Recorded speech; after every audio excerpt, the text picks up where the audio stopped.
এ দেশের আকাশে কালিমার পতাকা দুলবে, সেদিন সবাই খোদাই বিধান পে দুঃখ বেদনা ভুলবে। কোন একদিন এ দেশের আকাশে কালিমার পতাকা দুলবে, সেদিন সবাই খোদাই বিধান পে দুঃখ বেদনা ভুলবে।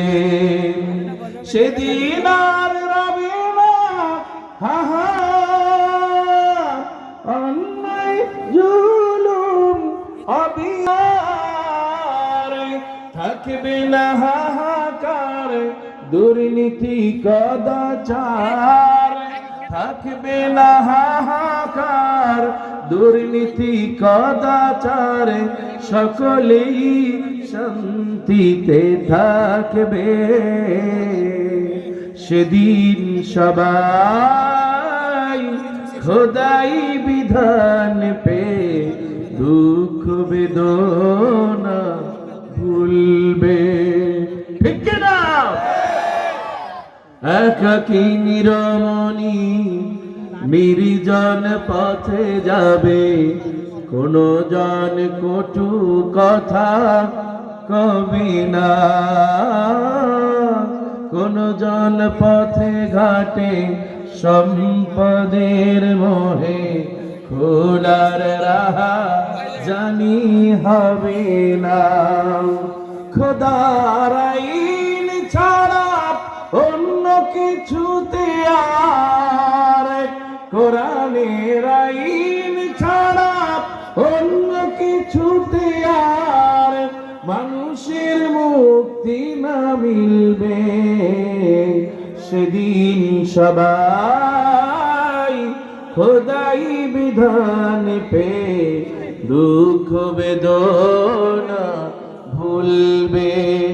কোন একদিন এই সুন্দরগঞ্জে কালিমার পতাকা দুলবে। ঠিক না?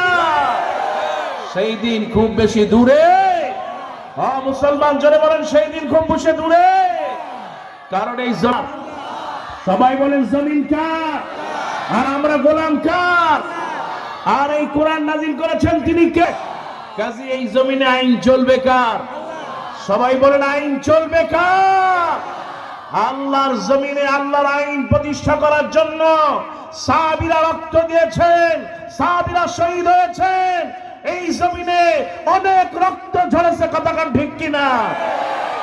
আগামীতে আবারও রক্ত ঝরা লাগতে পারে, আগামীতে আরো লাগতে পারে, আবারও জেলখানায় যাওয়া লাগতে পারে, আগামীতে আবারও ফাঁসির দড়িতে ঝোলা লাগতে পারে, কথা কান ঠিক কিনা?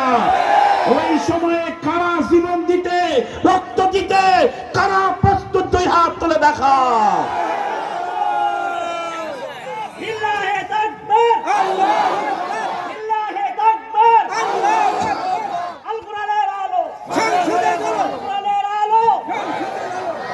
আল্লাহ তুমি কবুল করো বলে আমিন। আর জোরে বলেন আমিন। জমিন কার? আইন চলবে কার? আল্লাহর আইন প্রতিষ্ঠা না হওয়া পর্যন্ত আমরা কখনো মাথা নত করব? আল্লাহ তুমি কবুল করো, জোরে বলেন আমিন।